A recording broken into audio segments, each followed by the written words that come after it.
Hello everyone, heart to heart ডিসকাশনে আজকে আরেকটা টপিক নিয়ে কথা বলতে চলে এলাম।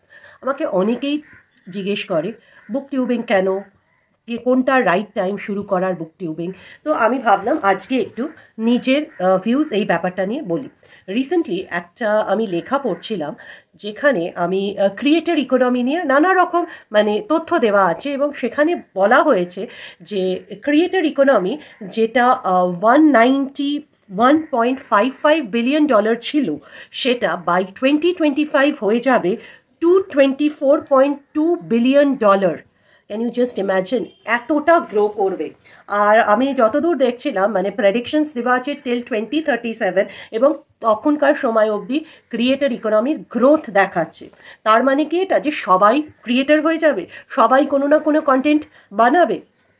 হতেই পারে, আমরা তো কেউ ফিউচারটা জানি না, বাট যেভাবে এআই টুলস এসে যাচ্ছে তাতে আমি এটা ডেফিনেটলি বলবো যে 2018 বা 2018 বা 2019 যখন আমি শুরু করেছিলাম তখন আমাকে অনেক সফটওয়্যার শিখতে হয়েছিল, কি করে এডিট করতে হয়, কি করে ছবির পেছন থেকে ব্যাকগ্রাউন্ডকে ব্লার করতে হয়।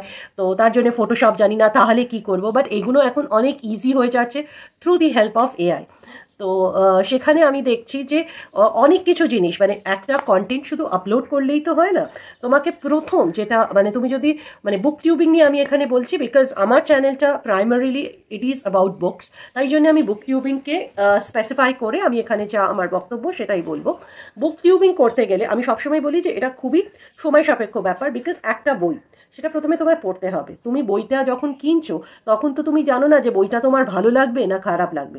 এবার অনেকেই এমন আছে যারা হয়তো যে বইগুলো ভালো লাগলো সেটার ব্যাপারে তাদের ভিউ পয়েন্ট দিল, কিন্তু যে বইগুলো অ্যাভারেজ লাগলো বা ভালো লাগলো না সেগুলো নিয়ে তারা তার বক্তব্য নাও দিতে পারে।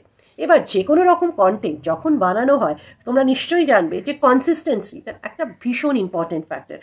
আমি হয়তো সপ্তাহে একদিনই কন্টেন্ট আপলোড করছি, দেন এভরি উইক সেই দিনে বা সেই পার্টিকুলার টাইমে আমাকে কন্টেন্ট আপলোড করতে হবে। তার সঙ্গে আমাকে এটা দেখতে হবে যে কন্টেন্টগুলো আমি যেগুলো বানাচ্ছি সেগুলো জেনারেল টপিক, সেগুলো এভারগ্রিন টপিক, আজ থেকে 5 বছর পরেও কি সেই কন্টেন্টটা আমার যারা ভিউয়ার্স তাদের কাছে রেলেভেন্ট, আর সেই কন্টেন্টগুলো কি কোনো স্পেসিফিক নিশ ওরিয়েন্টেড, এইসব জিনিসগুলোকে আমাকে ভাবতে হয়। আর একটা জিনিস, যখন আমি কোনো বইয়ের কন্টেন্ট বানাচ্ছি, ইউটিউব জেনারেলি আমাদেরকে অ্যানালিটিক্স দেখায় যে ভাবো এই পার্টিকুলার এজ গ্রুপটা আমার কন্টেন্টটা এখন দেখছে। এবার জেনারেলি দেখবে যে মোস্ট অফ দ্য কন্টেন্ট ক্রিয়েটারদের ক্ষেত্রেই দেখা যায় যে 18 to 25 এজ গ্রুপ, এই এজ গ্রুপে সব থেকে বেশি লোকেরা ইউটিউব কন্টেন্ট কনজিউম করে। এবার আজকে যারা 18, আজ থেকে 5 বছর পরে কিন্তু তারা 23, বা 10 বছর পরে তারা কিন্তু 28। তাহলে এই এজ গ্রুপটা কি স্ট্যাটিক থাকবে না, এটা চেঞ্জ হচ্ছে। অলসো আমাকে এটা দেখতে হচ্ছে যে বই পড়ার যে সময়টা তারপরে সেইটা নিয়ে ভেবে একটা কন্টেন্ট বানানো। কন্টেন্ট আমার যা মনে আসছে আমি তো তাই অন ক্যামেরা বলি না, কিছু জিনিস আমাদেরকে এডিট করতে হয়, কিছু জিনিস কনসিয়াসলি অন ক্যামেরা আমরা বলি না, আবার কিছু জিনিস কনসিয়াসলি অন ক্যামেরা আমরা বলি। তো স্টার্টিংয়ে যখন কন্টেন্ট বানানো হয় তখন সবাই দেখবে পয়েন্টার্স লেখে যে আমি এই জিনিসগুলো বলবো, এই জিনিসগুলো আমি বলবো না, এবং পয়েন্টার্সের বেসিসে কথা বলে। যেমন আজকে আমি এই যে হার্ট টু হার্ট ডিসকাশন করছি, এখানে কিন্তু আমি ডিরেক্টলি কথা বলছি, আমি কোনো পয়েন্টার্স বানাইনি, আমি জাস্ট নিজের এক্সপিরিয়েন্সেসগুলো শেয়ার করছি। অলসো যখন তোমরা একটা থাম্বনেল ডিজাইন করছো, সেখানে তুমি তোমার ছবি দিয়ে থাম্বনেলটা বানাবে নাকি শুধুমাত্র বইয়ের ছবি দিয়ে থাম্বনেলটা বানাবে, এটা একটা কোয়েশ্চেন। তারপরে কালার স্কিম কি হবে, তোমার কালার স্কিমটা কি কোনো ব্র্যান্ডিং স্পেসিফিক কালার স্কিম হবে? ব্র্যান্ডিং স্পেসিফিক আই মিন যে ইউটিউব চ্যানেল যদি কারোর দেখো, অনেক চ্যানেলই দেখবে যারা একটা specific colour pattern, colour theme, logo এইগুলো দিয়ে তাদের থাম্বনেল ক্রিয়েট করে। আবার কেউ আছে যারা র্যান্ডামলিও কন্টেন্ট ক্রিয়েট করে, বাট আমি সাজেস্ট করব যে একটা স্পেসিফিক প্যাটার্ন যেটা তোমার আইডেন্টিটিটাকে পুট ফোর্থ করছে, এরকম একটা স্পেসিফিক প্যাটার্ন মেনটেন করাটা ভালো, because it helps you to stand out in the crowd. আর একটা জিনিস হচ্ছে থাম্বনেলে আমি কি লিখবো, এমন একটা কিছু জিনিস লিখতে হবে যেটা সামনের লোককে অ্যাট্রাক্ট করবে আমার কন্টেন্টটাকে ক্লিক করার জন্য। ক্লিক করলে তো একটা ভিউ তো চলে আসলো, তো আমাকে অ্যাট্রাকটিভ লেখা লিখতে হবে ওই থাম্বনেলের ওপরে। অলসো তার সঙ্গে রিলেটেড আমাকে টাইটেলটা লিখতে হবে এবং সেটার সঙ্গে ম্যাচ করে ডেসক্রিপশন এবং ট্যাগস ইউজ করতে হবে। এই প্রত্যেক কটা জিনিস কেউ একটা ভিডিও আপলোড করে শেখে না, ইট টেক্স টাইম। এবং তোমাদেরকেও রেগুলার নিজেদেরকে আপডেট করতে হবে, বিকজ এভরি ইয়ার ইউটিউব কিন্তু নিজের পলিসিস নিয়ে আসে। আর একটা জিনিস, আমি বুক টিউবিং নিয়ে কথা বলছি, book tubing is a part of lifestyle. মানে যে একজন অ্যাভিড রিডার, তার কন্টেন্ট দেখলেই তোমরা বুঝতে পারবে যে এই পার্সনটা অ্যাকচুয়ালি সে বই পড়েছে নাকি সে ফেক। সেটা আমি এটা খুব কন্ট্রোভার্সিয়াল টার্ম ইউজ করছি আমি জানি, বাট যখন একটা পার্সন বই মানে তোমরা যদি রেগুলার বুক টিউবার্সের কন্টেন্ট দেখো, তোমরা দেখতে দেখতেই বুঝতে পারবে যে এ আদেও এই বইটাকে পড়েছে না পড়েনি। এটা একদিনে হয় না, অগেন এটা টাইম লাগে।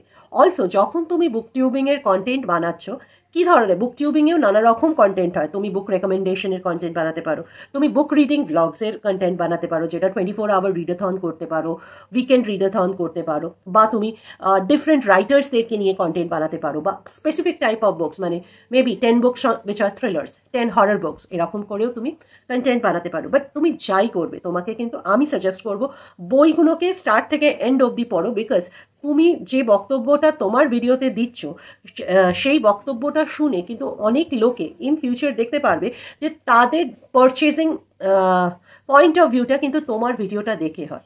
তো সেই জন্য আমি সবসময় বলি যে যে বইটা তোমার যেমন লেগেছে, তোমার অনেস্ট ফিডব্যাকটা তোমার কন্টেন্টের মাধ্যমে দাও।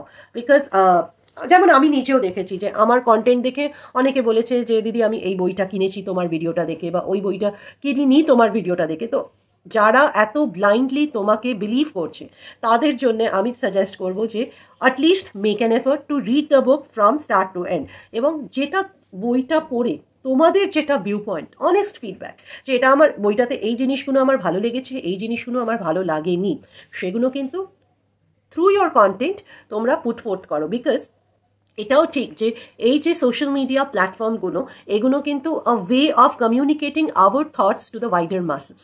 আজকালকার দিনে মানে একটা সময় কী ছিল যে আমরা আমাদের বন্ধুদের সঙ্গে কথা বলতাম, বাট এখন পোস্ট কোভিড কী হয়ে গেছে যে লোকজনদের বাড়ি যাওয়া কমে গেছে, বন্ধু বান্ধবদের সঙ্গে আগে তাও ক্যাফে ট্যাফেতে দেখা ফেকা হতো, এখন কি, এখন ভিডিও কল করে নিচ্ছি, কথা বলে নিচ্ছি।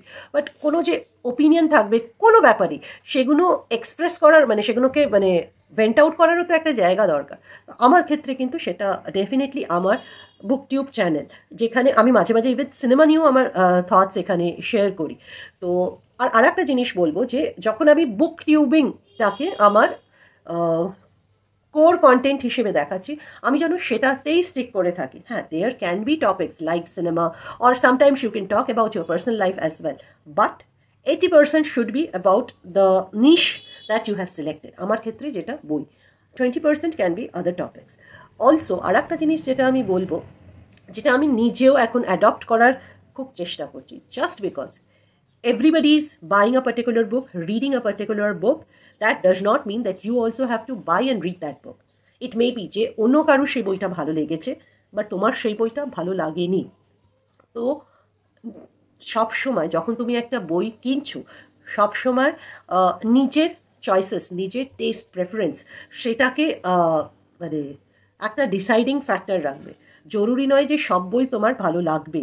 আবার এটাও আমি সাইমালটেনিয়াসলি আমি এটাও বলছি যে try and explore new writers, because অনেক সময় কি হয় যে নতুন নতুন আইডিয়া নিয়ে নতুন রাইটার্সরা আসে, এবং হতেই পারে যে কোনো একটা নতুন রাইটারের লেখা আমার ভালো লেগে গেল। আমার চ্যানেলেও আছে যে কোনো একটা খুব আন্ডাররেটেড বই আমার খুব ভালো লেগেছে, যেটা নিয়ে হয়তো আমি আমার চ্যানেলে বলেই গেছি, বিকজ হয়তো সেই বইটার যে পপুলারিটিটা হওয়া দরকার ছিল সেটা সে এখনও পায়নি। তো আমি যদি দুটো ভালো কথা বলে সেটার ওয়ার্ড অফ মাউথ পাবলিসিটি করতে পারি, তাহলে হয়তো মানে একটা ভালো কাজ একটা লাইমলাইট পেতে পারে। বাট এটা আমি বলবো যে যখনই তোমরা একটা বুক টিউব চ্যানেল করার প্ল্যান করছো, be honest about what you are saying. This is the core.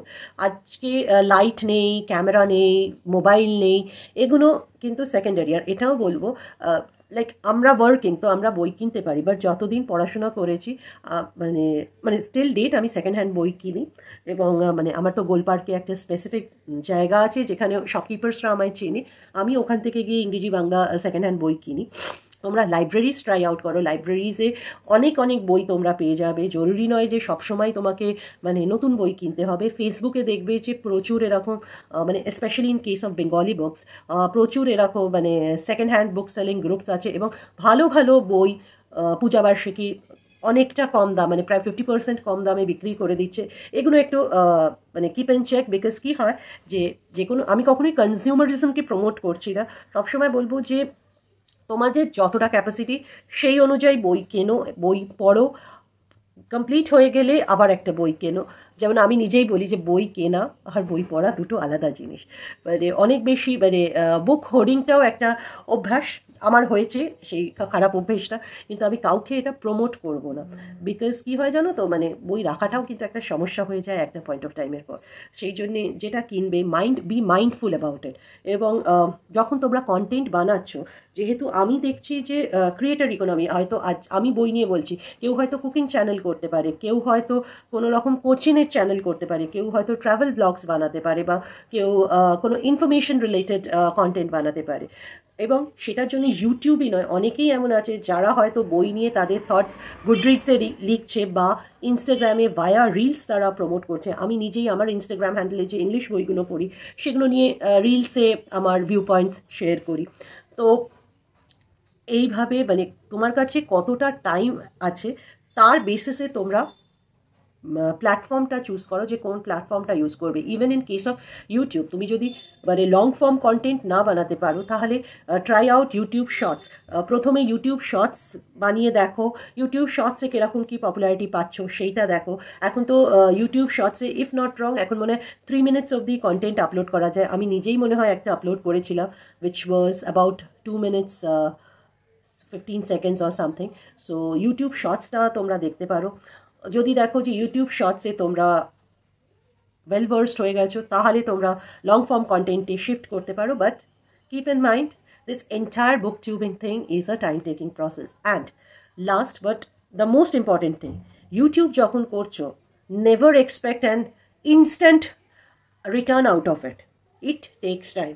হ্যাঁ, তুমি যদি এখন ডিজিটাল মার্কেটিং দিয়ে, মানে পয়সা দিয়ে, পেড ডিজিটাল মার্কেটিং দিয়ে তোমরা পয়সা দিয়ে করো, হ্যাঁ সেটাতে তোমরা হয়তো আর্ন করতে পারবে।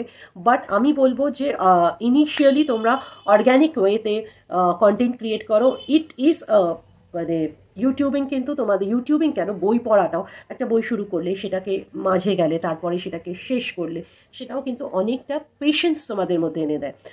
আমি এতদিন ইউটিউবে কন্টেন্ট বানাচ্ছি, আই হ্যাভ আর্নড 5,000 রুপিস। আমাকে একজন ন্যাশনাল রাইটার তার বই রিভিউ করতে দিয়েছিল অনেক বছর আগে, 2019 most probably, and from that I earn 5,000 rupees. That's the only income that I have earned from book tubing. এছাড়া কিন্তু আমি কোনো এক পয়সাও রোজগার করিনি। এটা আমার একটা প্যাশন প্রজেক্টস। আমার বই ভালো লাগে, আমি বই নিয়ে কথা বলতে ভালোবাসি, তাই জন্যে আমি এই চ্যানেলটা বানিয়েছি, যেখানে it's a way to went out my thoughts about books. তো সেইভাবেই করে গেছি আমি, কিন্তু এটা নিয়ে কোনো মানে ইনকাম করব বা ওই সব জিনিস কখনো ভাবিনি। আর সেটার জন্যই এটা বলবো যে এটাকে যেহেতু আমি ফুল টাইম হিসেবে নিইনি, definitely I do have a full time career. তাছাড়া আমি এটাকে অ্যাজ আ প্যাশন প্রজেক্ট হিসেবে দেখছি। অলসো অনেকদেরকে দেখবে যে তারা শুধু ভেবেই যাচ্ছে, বছরের পর বছর ভেবে যাচ্ছে যে হ্যাঁ আমি এটা করব। নো, আমি তোমাদেরকে বলবো, যদি তোমরা কনফিডেন্ট হও যে আমি ক্যামেরার সামনে কথা বলবো, take your mobile and start recording it. Only thing is look on the camera and speak out. তাহলেই দেখবে আস্তে আস্তে আস্তে জিনিসগুলো will fall in place. Also আর একটা জিনিস ভাববে যে এটা কি তোমরা just as a passion project দেখছো, নাকি তুমি একটু সিরিয়াস ওয়েতে দেখছো। বাই সিরিয়াসনেস আই মিন, তুমি কি মানে কনসিস্টেন্ট ওয়েতে কন্টেন্ট আপলোড করতে পারবে। মেবি এই উইকে তুমি একটা কন্টেন্ট পোস্ট করো, বাট সেই ডেটা বা সেই পার্টিকুলার টাইমটা শুড বি স্পেসিফিক। ইউটিউব বা যে কোনো প্ল্যাটফর্মে যখন তুমি কন্টেন্ট পোস্টিং করছো, try and B consistent about it. Quality of the content gradually ভালো হয়। কেউ একদিনে দুর্দান্ত পপুলার ইউটিউবার হয়ে যায় না, until and unless they are celebrities, যাদের পেছনে পুরো একটা ব্যাকএন্ড টিম কাজ করছে। সাধারণ মানুষের কিন্তু কন্টেন্ট ভালো করতে without paid digital marketing campaign সময় লাগে। You got to accept it. তো আর একটা জিনিস, যদি তোমরা সিরিয়াস থাকো, সেক্ষেত্রে আমি বলবো নিশটাকে ভেবে রেখো যে আমি এই টপিকটা, এইটা হবে আমার ব্রডহেড এবং এর আন্ডারে আমি এই টপিকেই কন্টেন্ট বানাবো। আমি যেমন বুকসটাকেই আমার ব্রডহেড ভেবে নিয়েছিলাম এবং 80% of my content are on books. কেন? আমি যেহেতু বই ছোটোবেলার থেকেই পড়ি, আমার জন্য এটা নিয়ে বলাটা খুব ডিফিকাল্ট হবে না। অলসো তুমি যদি আমায় এক্ষুনি বলো, আমি তোমায় বই রিলেটেড 10-20টা টপিক র্যান্ডমলি বলে যেতে পারবো। তো এমন একটা কোনো টপিক তোমরা ভাববে যেটা নিয়ে বলতে তোমার কোনো বিরক্তি নেই, যেটা নিয়ে কেউ তোমায় কিছু জিজ্ঞেস করলে তুমি জাস্ট মানে it's like it's on tip of your tongue, তোমরা তোমাদের বক্তব্য পরপর দিতে থাকতে পারবে। আর যেটা নিয়ে তোমরা খুব অ্যাওয়্যার, মানে কি হচ্ছে না হচ্ছে সেই পার্টিকুলার নিশটা নিয়ে, সেইটা নিয়ে তোমরা খুব অ্যাওয়্যার। তোমাকে মানে অবভিয়াসলি একটু তো খাটতে হবে, বাট সেই খাটাটাও তোমার কাছে কোনো বোর্ডম নয়, এটা ইজ লাইক ইটস ফান। এরকম করে ভাববে, দেখবে গ্র্যাজুয়ালি কিন্তু তোমার একটা মানে কন্টেন্ট আস্তে আস্তে রেডি হয়ে যাবে। কন্টেন্ট যখন বানাতে শুরু করবে তোমরা নিজেরাই বুঝতে পারবে কোন কন্টেন্টগুলো আমার ভালো করে কাজ করছে, কোনটা করছে না। বেসড অন দ্যাট তোমরা তোমাদের কন্টেন্ট স্ট্র্যাটেজি বানিও, তার থেকে তোমরা কন্টেন্ট ক্যালেন্ডার বানিও এবং অ্যাকর্ডিংলি কোন কন্টেন্টটা লং ফর্ম কন্টেন্ট হবে ফর ইউটিউব আর কোনটা ইউটিউব শর্টসে যাবে, মানে শর্ট ফর্ম কন্টেন্ট হবে, সেগুলো আস্তে আস্তে তোমাদের মাথায় আসতে থাকবে। আর একটা জিনিস যেটা খুব important for any and every kind of content creator including book tubers is, যারা রিলেটেড টপিক্সে কন্টেন্ট বানাচ্ছে যত পারবে তাদের কন্টেন্ট কনজিউম করবে। কেন? যত তোমরা কন্টেন্ট কনজিউম করবে তোমরা নিজেরা দেখতে পাবে অনেক নতুন ইনফরমেশন তোমরা জানতে পারবে।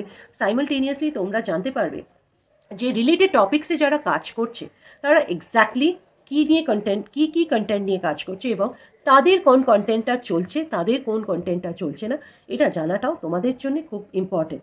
Because this can also help you to plan your content calendar. তো আজকের জন্য এতটাই। এই ইনফরমেশনটা তোমাদের কাছে কি ইউজফুল হলো একটু আমাকে কমেন্টসে জানিও। আর এরকম heart to heart discussion on content making on YouTube তোমরা কি আরও দেখতে ইন্টারেস্টেড হবে? লাস্ট যে ভিডিওটা করেছিলাম সেটাতে ভিউজ খুব একটা বেশি আসেনি, বাট অনেকে আমাকে বেশ বড় কমেন্ট করে লিখেছে যে how useful they found that particular content. আর সেটা দেখেই আমি একটু মোটিভেটেড হয়েছি to make this particular content. তো যদি তোমাদের এই কন্টেন্টটা ইউজফুল মনে হয় তাহলে প্লিজ একটু কমেন্টসে আমাকে জানিও, তাহলে আমি আরও কন্টেন্ট ভাববো অন সিমিলার টপিক্স। আজকের জন্য এতটাই। ভালো থেকো, সুস্থ থেকো। সবাইকে একটা বড় থ্যাংক ইউ আমার কন্টেন্টগুলোকে লাইক করার জন্য আর সিমিলার কন্টেন্ট দেখার জন্য। তোমাদেরকে বুক টেলস বাই পৃথা কিন্তু সাবস্ক্রাইব করতেই হবে।